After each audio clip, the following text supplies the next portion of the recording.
Ya, selamat datang di channel Dunia Keris. Selamat datang kembali di program Blogosuto. Dimana pada kesempatan kali ini kita akan membahas sebuah keris, salah satu dari dapur Kebo.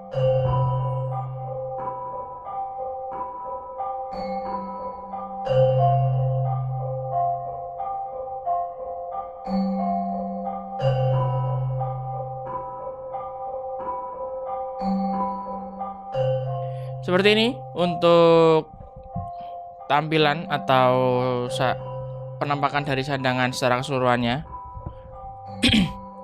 Dan sebelum saya lanjut untuk membahas lebih lengkap sandangan terus serta kerisnya, saya mau menyampaikan terlebih dahulu untuk kesempatan kali ini, keris yang kita bahas merupakan sebuah keris titipan dari teman saya yang tentunya sudah melalui seleksi secara mendalam dari saya pribadi, karena barang yang masuk atau yang diposting di website Dunia Keris maupun yang ada di postingan sosial media Dunia Keris sudah dipastikan barangnya valid, dimana memang barangnya sendiri valid secara status, dalam arti kata bukan barang penggelapan atau bukan barang milik orang lain yang disimpan terus disimpan lagi oleh orang lain, dipinjam lagi oleh orang lain. Nah, bukan seperti itu.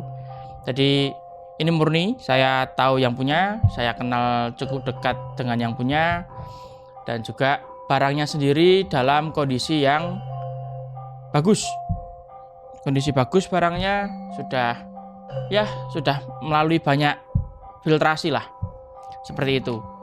Mungkin ini baru pertama kalinya saya memasukkan barang titipan di channel YouTube maupun di website Dunia Keris yang dimaharkan, dan tidak menutup kemungkinan untuk kedepannya juga ada beberapa barang yang memang saya sortir masuk dari barang-barang yang dimiliki oleh teman-teman saya, seperti itu.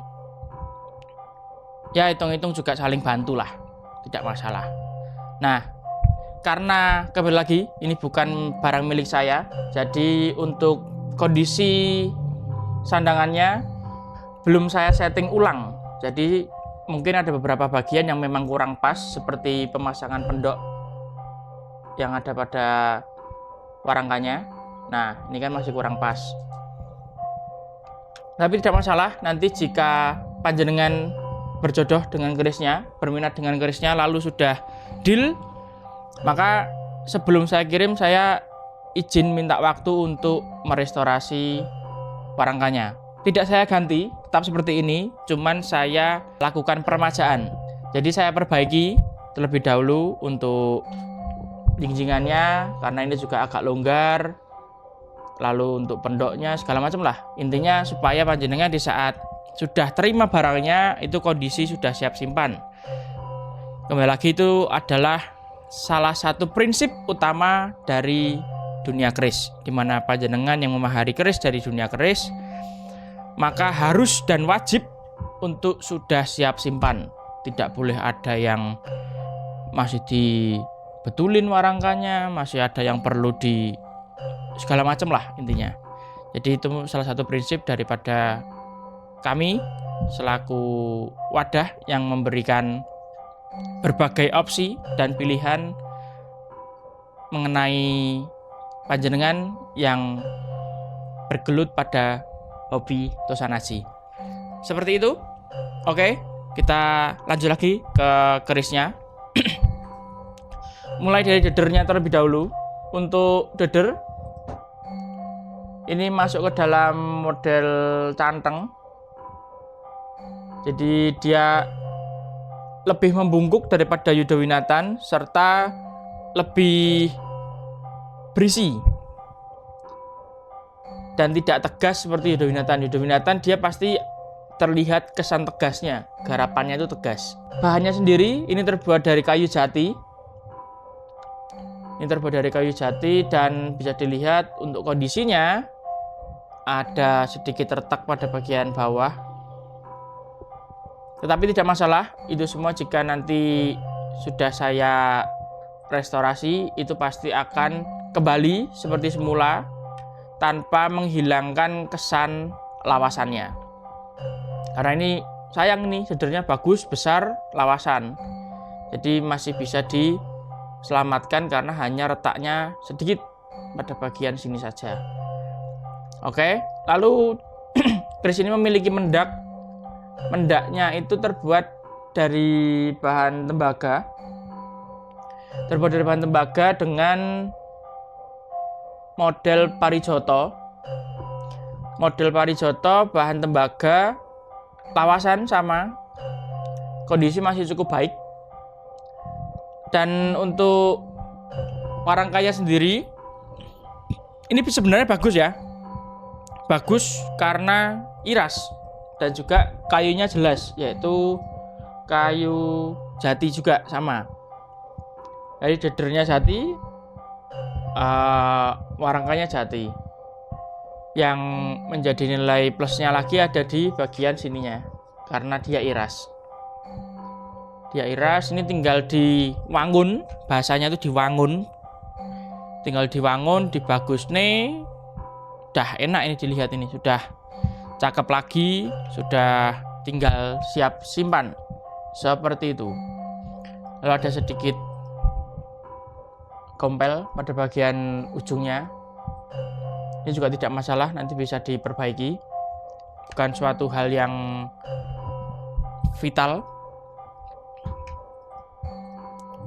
Untuk pedoknya sendiri, ini terbuat dari bahan kayu kuningan ya. Sebenarnya ini pedoknya tebal banget. Kuningan tebal sekali ini.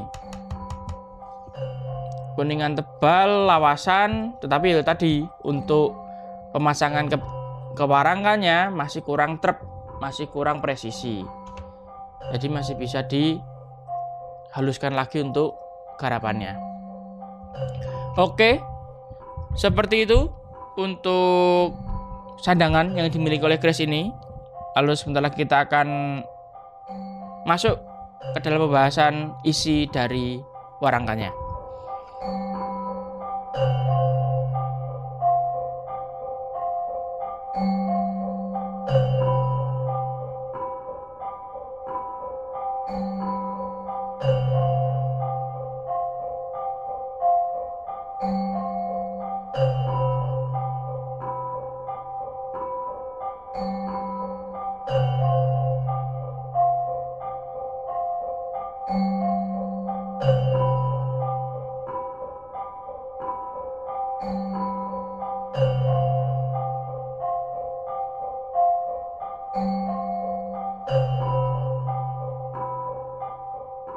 Seperti inilah penampakan atau wujud daripada isi dari warangka yang sudah kita bahas.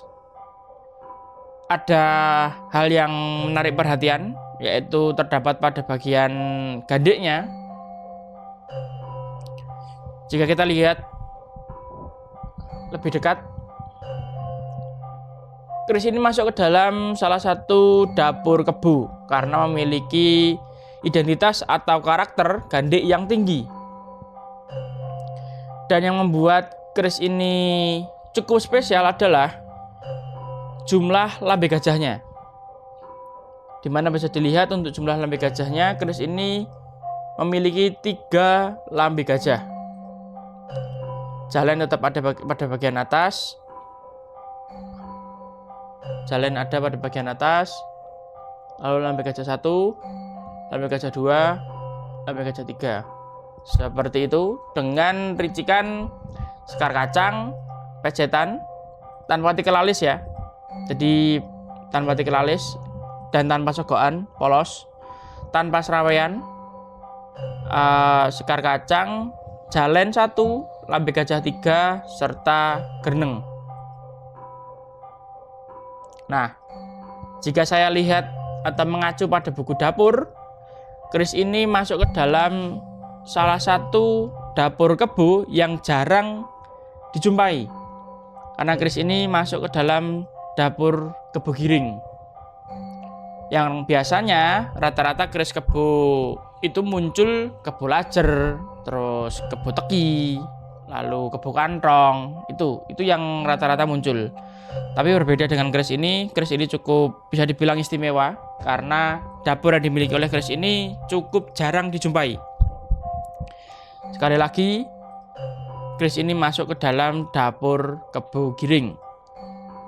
Ditambah, keris ini juga memiliki keistimewaan pada bagian pamornya, yang dimana bisa dibilang keris ini masuk ke dalam jenis pamor dwi warna atau dwi pamor, yaitu memiliki dua pamor sekaligus dalam satu sisi bilah. Satu sisi bilah, sisi bagian sini ada dua jenis pamor, yaitu satu, ini pamor kulit semangka. Yang kedua ada pada bagian sor-soran. Nah, ini dinamakan pamor batu lapak. Jadi terdapat dua jenis pamor dalam satu sisi bilah yang bisa disebut dengan pamor dwi warna atau dwi pamor. Sisi sebaliknya juga sama. Bagian atas adalah kulit semangka, walaupun tidak sepenuh sisi sebelahnya, sisi satunya, namun masih masuk ke dalam pamor kulit semangka. Dan ada tambahan pamor batu lapaknya. Jadi pamor batu lapak depan belakang tidak presisi penempatannya, karena kalau presisi itu berarti malah patut dicurigai. Dalam artian presisi itu sisi sini titiknya dengan sisi sini sama. Nah, itu malah patut dicurigai. Apa jangan-jangan itu merupakan buatan baru seperti itu. Tapi ini tidak presisi, tidak sama titiknya depan belakangnya. Lalu corak pamor, warna pamor serta besinya itu juga sama dengan besi bilah. Jadi kecil kemungkinan bahwa keris dengan pamor batu lapak ini adalah buatan baru atau susulan baru. Begitu. Untuk tangguhnya sendiri, seperti yang sudah bisa disaksikan bahwa materialnya, lalu penempatan pamorannya, lalu juga bisa dibilang gagraknya atau gaya rancang bangun yang dimiliki oleh keris ini sangat erat sekali dengan tangguh yang memang memiliki ciri khas, yaitu bisa dimasukkan ke dalam tangguh Madiun, di mana jelas garapnya kaku, materialnya mentah-mentah mateng, lalu pamorannya juga dia pamoran ngapas, seperti itu. Nah, ini masuk ke dalam tangguh Madiun. Jadi sudah jelas untuk dapur dia masuk ke dalam dapur kebo giring, lalu memiliki dua pamor atau dwi pamor, dwi warna, yaitu terdiri dari kulit semangka dan batu lapak, serta tangguhnya berada di era Madiun. Seperti itu. Seperti biasa, kita sebentar lagi akan masuk ke sesi pengukuran dimensi, di mana kita akan membuka dedernya, kita akan melihat kondisi serta kita akan mengukur dari besi yang dimiliki oleh keris ini. Serta selanjutnya kita akan mengukur panjang bilah, panjang gonjo, dan juga sesi terakhir adalah pemberian minyak atau pengolesan minyak pada keris ini, supaya bisa terlihat jelas potensi maksimal dari material yang dibawakan oleh keris ini, di mana sebenarnya sudah bisa terlihat dalam kondisi kering pun materialnya bisa dibilang cukup bagus ya.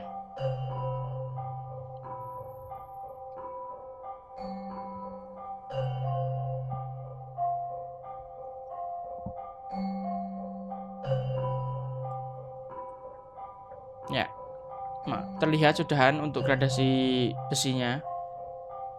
Ini dalam kondisi kering. Oke, sebelum kita lihat dalam kondisi basah, kita akan lihat terlebih dahulu besinya.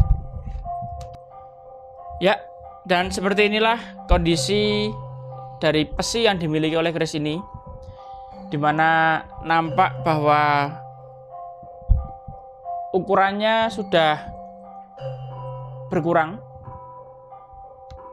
Berarti sebenarnya dia cukup panjang untuk pesinya, namun karena korosi dia ada patah pada bagian ujung dan bisa terlihat juga pada luka dari pesinya. Namun terlepas daripada kondisi yang sudah tidak utuh, tetapi keris ini masih membawakan pesi asli yang dimana tidak disambung dan juga tidak diganti pesinya. Jadi masih pesi asli bawaannya, dan sebenarnya secara prinsip saya pribadi juga tidak masalah, karena saya juga menyimpan keris yang memang memiliki pesi hanya tersisa 4 cm. Jadi bagi saya ukuran pesi yang dimiliki keris tersebut atau keris yang kita koleksi itu tidak begitu menjadi persoalan selama memang dalam kondisi masih orisinil atau masih kondisi aslinya, tidak disambung, tidak diganti, seperti itu. Dan bisa dilihat untuk pola pamor pada pesi yang tersisa, sebenarnya dia pola pesinya itu melilit, jadi dia melingkar kayak seperti diputar, seperti itu, seperti diputar, ditwist. Tapi yang penting kondisi pesi masih orisinil. Oke. Nah, ini saya ukur terlebih dahulu untuk kondisi pesinya. Masih tersisa berapa senti kira-kira?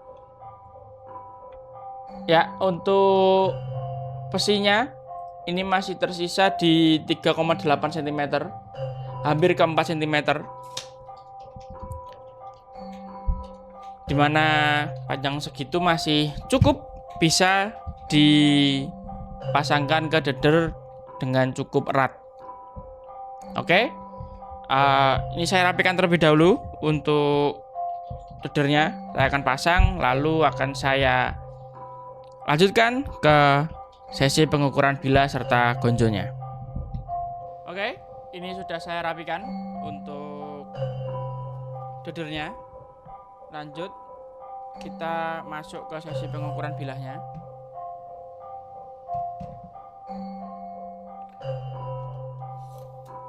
Untuk panjang pada bilah ini berada di 33 cm, ukuran yang cukup ideal untuk keris Madiun.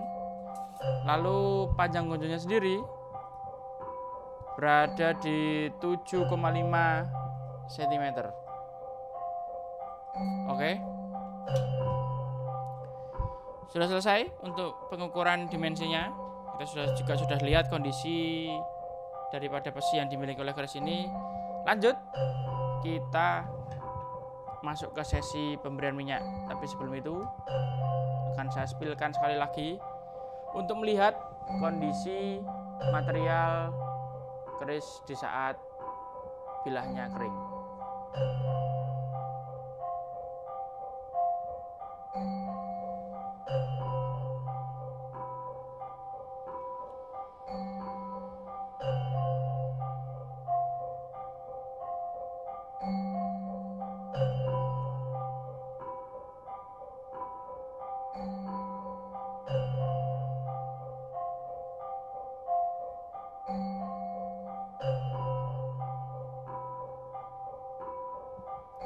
Oke, seperti itu. Dan ini saya olesi minyak terlebih dahulu. Selanjutnya kita akan melihat kondisi material atau potensi maksimal dari keris yang kita bahas pada video kali ini. Ya, seperti ini. Seperti ini adalah penampakan dari keris Kebo Giring pamor Bulan Semangka dengan batu lapak atau Dwi Pamor dengan tangguh di Madiun.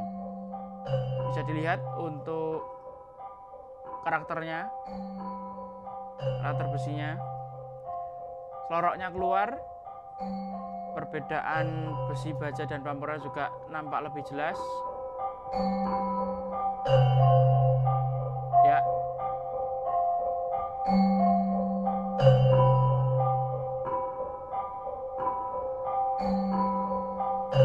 Oke.